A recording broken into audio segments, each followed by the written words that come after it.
tentunya harapannya itu sangat besar ya. Semoga kita sebagai perempuan-perempuan Indonesia ini tentunya memiliki ruang yang sangat luas dan tentunya aman dan nyaman untuk kita tetap beraktivitas ataupun untuk menyuarakan, untuk kita berinovasi, berkreativitas gitu kan. Jadi kita memiliki ruang aman di ruang publik khususnya gitu sih. Kalau cerita tuh pastinya pernah ya, apalagi kita ke temen atau ke orang tua.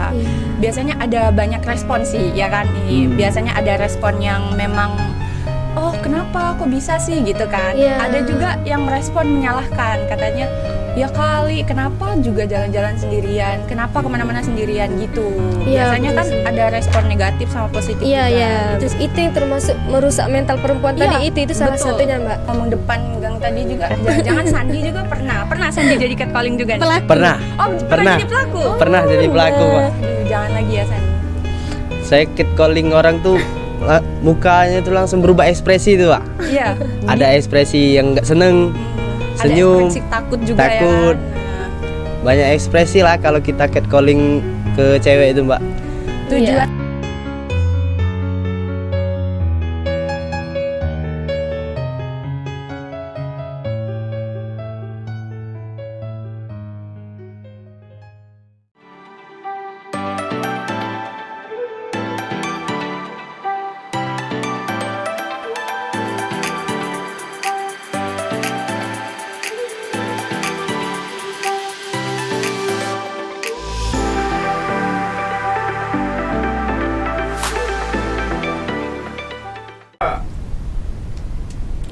Halo semuanya, kembali lagi di podcast kali ini bersama aku Tiara Permata Dewi. Dan kali ini aku gak sendirian nih teman-teman. Aku ditemani rekan aku yaitu Halo semuanya, saya Sandi Adriansa. Oke teman-teman, tema podcast kali ini sangat menarik nih, karena kita akan membahas tentang perempuan. Emang tentang apa sih Kak podcast? Penasaran hari kan? Ini? Penasaran banget. Langsung aja nih, dimana tema podcast kali ini mengenai tentang catcalling sebagai bentuk diskriminasi terhadap perempuan. Podcast kali ini merupakan mata kuliah jurnalisme audio dengan dosen pengampu Bianca Pirgiana MIKOM. Oh, podcast hari ini tentang catcalling ya Kak? Iya betul sekali. Sebelum membahas lebih lanjut nih, kita kedatangan narasumber yang luar biasa dan juga cantik ya tentunya. Ya betul sekali nih. Tamu kita hari ini dari IBGK Kampus Universitas Batu Raja. Ia menjabat sebagai Bujang Gadis Kampus. Iya betul sekali. Langsung aja nggak sih kita panggil ya, kita sambut ya, boleh. Halo Mbak. Halo semuanya. Sebelumnya boleh kita kenalan dulu Mbak? Oke, boleh. Sebelumnya perkenalkan, nama saya Erina Putri Sanjana. Saya sebagai gadis kampus Universitas Batu Raja tahun 2024. Wow, namanya aja udah cantik apalagi orangnya. Ternyata Mbak Erin ya namanya. Gimana nih Mbak kabar hari ini? Alhamdulillah kabarnya baik, luar biasa. Kalian sendiri gimana nih kabarnya? Alhamdulillah baik dong. Baik, alhamdulillah. Iya. Ini kesibukan sehari-hari Mbak, apalagi mendekati UAS ini apa Mbak kalau boleh tahu? Nah kan keseharian saya sendiri itu sekarang lagi sibuk, lagi tugas banyak kan, apalagi semester akhir tuh UAS tuh mendekati UAS banyak banget tugas-tugas kan. Itu sih saat ini cuman tugas-tugas aja nyelesain. Nyelesain tugas-tugas aja. Nggak ada nih tugas dari gadis kampusnya, gadis kampusnya sendiri tuh ada nggak tugas-tugasnya? Ada sih banyak. Kita kan lagi melakukan berbagai proker-proker kita gitu sih. Iya. Diskusi-diskusi sama teman-teman BGK itu tetap lanjut ya. Tetap harus dong. Iya betul sekali. Oke Mbak Erin, langsung aja ya kita masuk ke tema kita. Sebagai gadis kampus nih, pernah nggak Mbak ngalamin pengalaman yang nggak enak gitu, kayak digombalin atau disuit-suitin kayak gitu? Pernah sih pastinya. Ya coba dong Mbak ceritain sedikit gitu. Kalau pas udah jadi gadis kampus nih kan, pernah kalau di kampus tuh suka dipanggil gadis-gadis gitu kan. Ya tapi ya kita hanya menyikapinya cukup senyum gitu kan. Ya kita senyumin aja gitu. Iya wajar nggak sih kalau kita sebagai gadis kampus? Iya betul sekali. Nah Mbak, ini sebelumnya kan Mbak kan gadis kampus yang sering misalnya catcalling oleh banyak cowok-cowok di luar sana, Mbak. Iya. Iya. Respon Mbak pernah nggak cerita ke teman apa ke keluarga itu, Mbak? Apa misalnya tentang catcalling itu, Mbak? Oke, kalau cerita tuh pastinya pernah ya, apalagi kita ke temen atau ke orang tua. Iya. Biasanya ada banyak respon sih, ya kan? Ini biasanya ada respon yang memang, oh kenapa kok bisa sih gitu kan? Iya. Ada juga yang merespon menyalahkan, katanya ya kali kenapa juga jalan-jalan sendirian, kenapa kemana-mana sendirian gitu. Iya, Biasanya betul kan sih. ada respon negatif sama positif Iya, juga. iya, Itu sih betul sih. biasanya. Itu Mbak jalan sendirian itu emang nggak ada temennya, Mbak? Iya, gimana tuh? Ya memang suka kemana-mana, memang suka Oh, sendirian. lebih enak sendirian. Iya, karena kita kan memang mau cepet gitu kan. Iya, betul. Mending cari temen aja, Mbak, biar nggak ada Iya, catcalling biar lagi, nggak Mbak. sendirian. Betul biar nggak sekali. ada- Siapa ini temennya? Siapa tuh? teman cowok lah, Mbak. Iya dong. Iya, nanti cari ya. Boleh. Oh, mau dicariin? Apa udah ada? Oh, nggak ada. Oh, wow. Oke, Mbak Erin. Lanjut, lanjut. Setelah kejadian itu, ada nggak sih dampak ke rutinitas Mbak? Misalnya kayak takut kemana-mana sendirian gitu. Nah, ini salah satu pengalaman yang awal-awal waktu udah jadi gadis kampus ya. Itu pengalaman yang buat aku tuh salah satu takut gitu. Takut kenapa, kayak kalau jalan sendirian takut dipanggil, awal-awal begitu. Tetapi udah membiasakan diri, bisa sih udah biasa yang hal kayak gitu. Jadi nggak terlalu ditanggapin. Gitu aja sih. Iya, betul sih memang. Ya. Terus menurut Mbak juga catcalling itu merupakan pelecehan non phishing nggak, Mbak? Iya, seksual gitu. Iya, itu menurut saya memang kalau namanya catcalling itu kan salah satu bentuk kejahatan seksual secara verbal gitu kan. Kita kan Oh, iya. kayak manggil-manggil orang kayak gitu Iya, kan. kayak nggak sopan, Mbak, Iya, ya. memang itu kan perbuatan yang memang tidak menyenangkan dan memang sangat tidak baik gitu. Iya. Karena nggak enak juga sih sebenarnya sebagai kita yang perempuan. Iya betul, apalagi kita tuh perempuan kan Iya. suka di catcalling sama orang-orang gitu kan, sama cowok-cowok biasanya. Iya, gitu. betul. Yang seperti kata tadi Mbak kan, kata Mbak kita suka jalan sendirian tuh rawan banget yang namanya di catcalling sama orang Iya, gitu. betul. Menurut Mbak Erin nih, apa sih yang membedakan catcalling dengan pujian biasa? Kalau catcalling itu kan lebih meranah kita lebih ke cetus gitu ya, diejek gitu ya kan, Iya. atau dipancing-pancing gimana gitu. Kalau pujian kan pasti kita tuh dengan tulus gitu kan, nggak ada unsur kemana-mana gitu kan, kita tulus betul, memang dari iya. hati. Kalau memang catcalling kan memang itu Risih, iya, ya. menimbulkan rasa tidak nyaman terhadap Iya. korbannya itu. Betul. Nih, menurut Mbak, tempat di mana banyak yang sering temukan catcalling itu di mana, Mbak? Menurut Mbaknya? Iya, kalau secara pengalaman biasanya itu catcalling sering terjadi di tempat-tempat sepi. Iya, Oh, iya, betul Mbak. itu. Di tempat-tempat pangkalan-pangkalan kayak gitu kan. Iya, Tapi pangkalan. tidak memungkinkan juga catcalling itu terjadi di ruang publik, di tempat keramaian gitu. Iya. Iya, betul. Iya kan? Emang nggak ngelihat situasi. Iya, memang tidak bisa dibaca sih Iya. tapi memang rentan itu terjadi di tempat sepi gitu, di pangkal-pangkalan. Iya. Misalnya di lorong ya, Mbak. Iya, depan gang. Depan gang. Biasa nongkrong depan gang. Ah, jangan-jangan sering di Catcalling. depan gang ini. Mbak Erin nih, apakah catcalling bisa memberikan dampak jangka panjang ke perempuan terutama secara mental? Betul. Menurut saya catcalling itu tuh sangat-sangat menjadi dampak buruk bagi korban, karena kan dari catcalling itu menimbulkan rasa insecure, Iya. tidak pede, terus rasa ketakutan, Iya. dan membayangkan hal-hal yang takut terjadi padahal itu belum tentu terjadi kayak gitu loh. Overthinkingnya. Iya, itu yang termasuk merusak mental perempuan Iya, tadi, itu salah betul, satunya, Mbak. Betul. Jadinya kita kan takut untuk keluar kemana-mana Iya. sendiri kayak gitu. Kalau dulu sebelum ada catcalling kan ya berasa biasa, Aman-aman iya aja. aman-aman aja, kita ke sana malam juga, pulang malam ya nggak masalah. Tapi kalau semenjak ada ini kayak risih. Risih, takut kita tuh kan. Iya, betul sekali. Nah, kalau dari ini nih, dari si Ratu nih, kira-kira pernah nggak ngerasain juga di catcalling kayak gitu?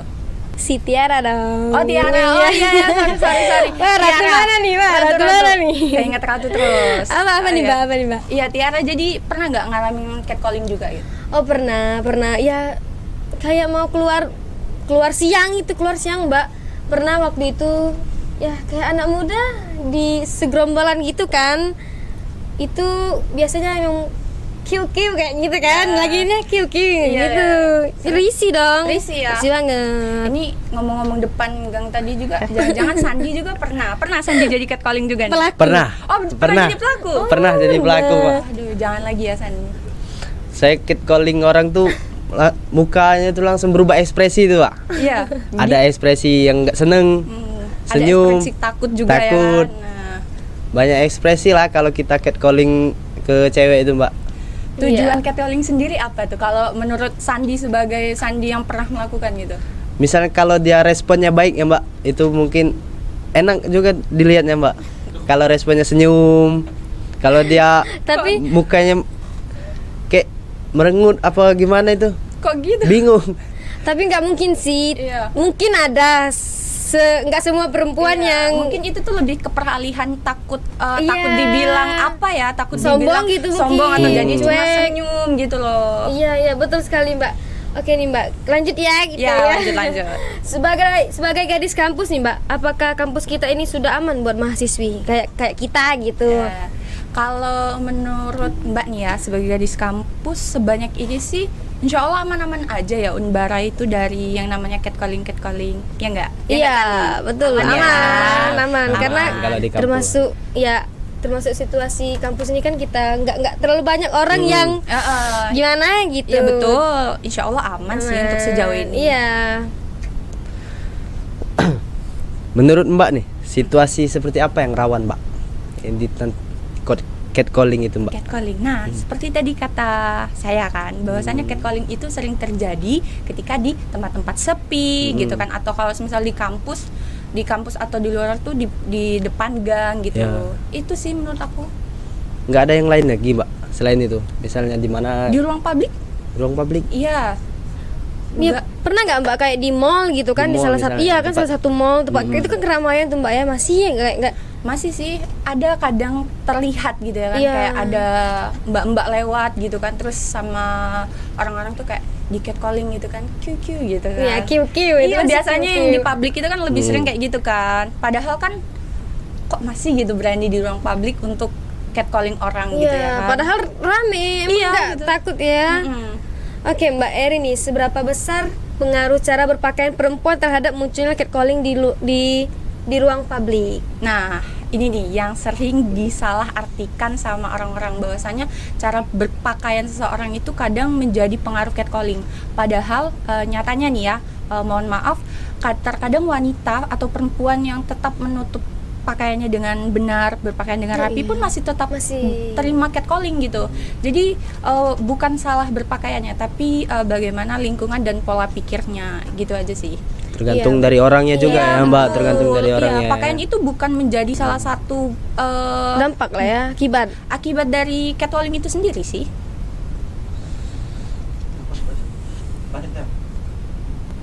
Dari catcalling itu pernah merasa diperhatikan atau emang pingin digoda sebagai perempuan nggak, Mbak? Kalau semisal di gituin apa ya, kayak justru kalau aku sendiri ya, untuk pengalaman justru takut sih kalau di catcalling tuh, kayak lebih takut aja gitu. Nggak tahu, mungkin karena dulu pernah gitu ya, jadi rasa takut aja. Lebih takut catcalling atau lebih takut lihat hantu nih Mbak? Gimana itu? Lebih takut catcalling deh kalau hantu sebenarnya. Apa tuh bacaan ngusir hantunya gitu?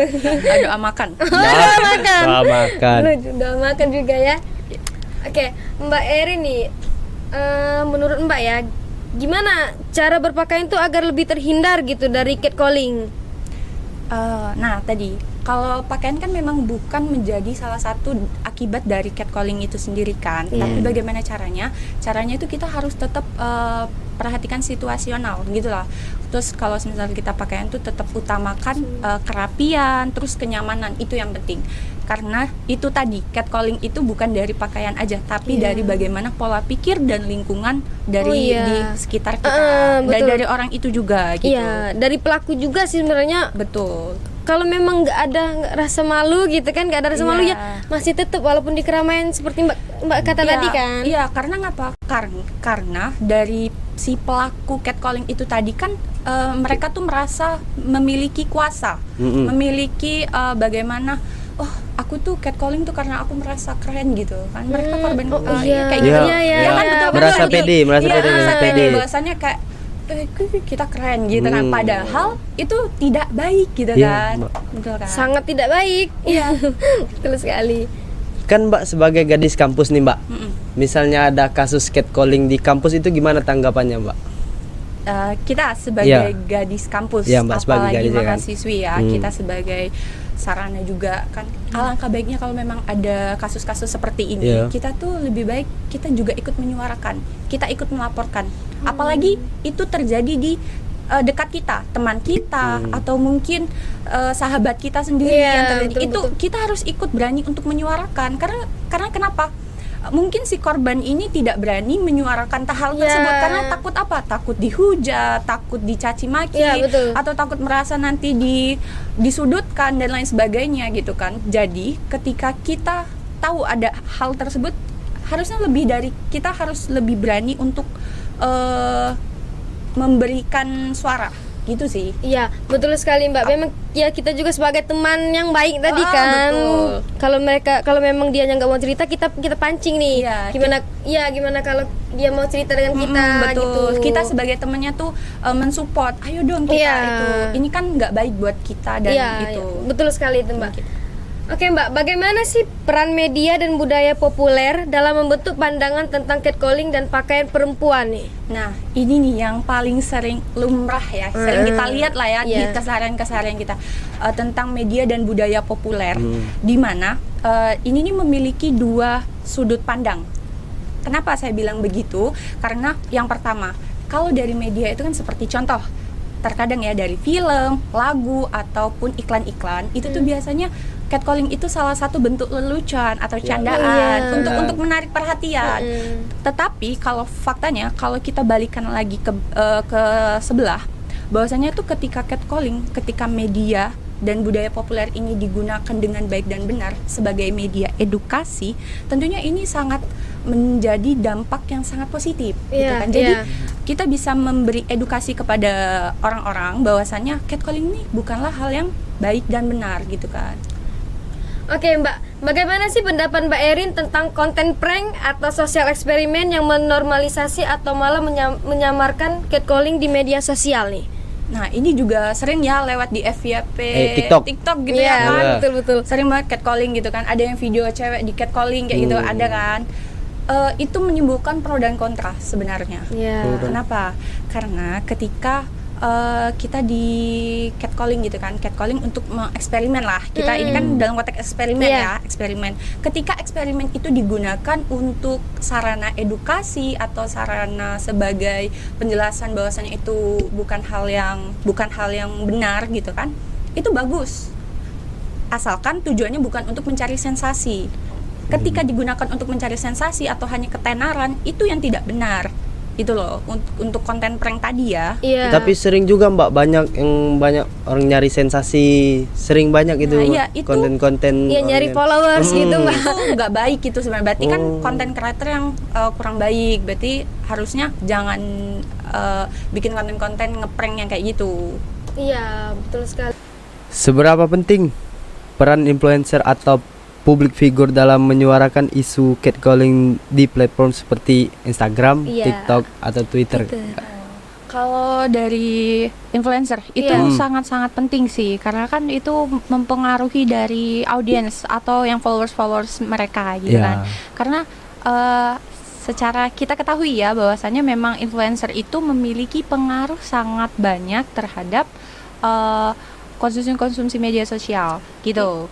Iya, jadi sangat penting ya. Iya, kan Mbak influencer itu untuk untuk mempengaruhi. Iya. Betul. Oke Mbak, banyak kan akun media sosial yang sekarang nih sudah mulai edukasi tentang kekerasan seksual, Betul. terus catcalling ini. Iya. Ya, gimana sih menurut Mbak, apakah itu cukup berdampak? Menurut saya cukup berdampak sih, seperti yang kita ketahui kan. Jadi semakin banyak perempuan-perempuan itu yang berani untuk menyuarakan diri mereka. Jadi mereka tuh berani untuk mengungkapkan nih kalau mereka tuh jadi korban gitu kan. Dari gunanya media sosial itu kan, apalagi ada komunitasnya itu tadi kan, itu betul-betul sangat membantu. Gitu sih menurut saya kan. Jadi intinya kita tuh harus berani untuk speak up gitu. Iya betul, karena banyak orang itu nggak berani speak up kalau dia speak up sendiri. Ketika dia ada yang menemani gitu kan, jadi mereka tuh terasa terlindungi gitu ketika ada komunitas. Iya betul. Itu sama lain tadi. Betul, itu poinnya. Banyak ya Mbak komunitas perempuan Indonesia nih? Banyak sih, banyak. Banyak. Emang kalau Sandi emang nggak masuk grupnya kan nggak perempuan. Bukan. Pelaku. Jangan dong. Pelaku jangan jadi pelaku catcalling. Menurut Mbak nih, pelaku catcalling juga bisa berani karena merasa didukung atau tidak ditegur nih Mbak? Iya betul. Nah, jadi kan ketika pelaku catcalling itu sendiri, itu tadi kan kenapa adanya pelaku catcalling, karena dia merasa bahwasanya dia tuh punya kuasa. Ketika dia merasa punya kuasa, jadi ketika kita tidak menegur, kita tidak menyuarakan juga, itu jadi mereka ngerasa punya ruang, oh aku nih keren gitu loh. Jadi aku nih atau juga orang-orang menormalisasikan hal tersebut. Padahal kan itu perilaku yang tidak benar gitu. Baik. Ya, dia merasa keren karena banyak mendukung tadi, merasa memang keren jadinya berani terus merasa bahwasannya dia punya kuasa akan hal tersebut gitu. Jadi orang yang mewajarkan sebenarnya tidak baik dan tidak benar. Betul. Apakah Mbak punya saran nih Mbak tentang cara menggunakan media sosial dengan bijak agar bisa jadi ruang aman dan edukatif untuk perempuan Mbak? Nah, sebenarnya saran-saran yang pasti banget itu tuh nggak ada ya, karena kan memang hal tersebut itu tuh kan tidak bisa ditebak gitu. Catcalling kan bisa datang tiba-tiba aja gitu kan. Tapi kita bisa sedikit mencegahnya itu dengan dua hal sederhana sih. Yang pertama itu adanya saring sebelum sharing gitu. Jadi kita harus menfilter tuh apa yang mau kita bagikan ke media sosial gitu kan. Kita memfilter terlebih dahulu tuh, apakah ini baik, apakah ini tidak gitu kan. Oh, kalau aku posting ini benar nggak? Oh, kalau aku posting ini ada dampaknya nggak gitu kan. Terus yang kedua itu tentang privasi kita. Kita di media sosial harus tetap punya privasi tentang diri kita. Jangan semua yang ada di kehidupan kita itu benar-betul kita kasih ke share tentang apalagi tentang data diri, alamat rumah itu kalau bisa lebih dihindarkan gitu. Itu karena bisa jadi alat mereka si para pelaku-pelaku tadi gitu. Kadang banyak juga Mbak orang kepo-kepo. Nah, kepo-kepo tentang kehidupan. Nah, itu tadi kan banyak yang konten-konten creator tuh kan, orang-orang tuh posting tentang kehidupan kesehariannya gitu kan. Kan orang tuh kenapa banyak mengikutin? Karena memang itu kan banyak orang nggak ada kerjaan, jadinya dia tuh ikut lihat-lihat kegiatan orang. Kan padahal masih banyak hal yang bisa dilakukan gitu loh. Betul.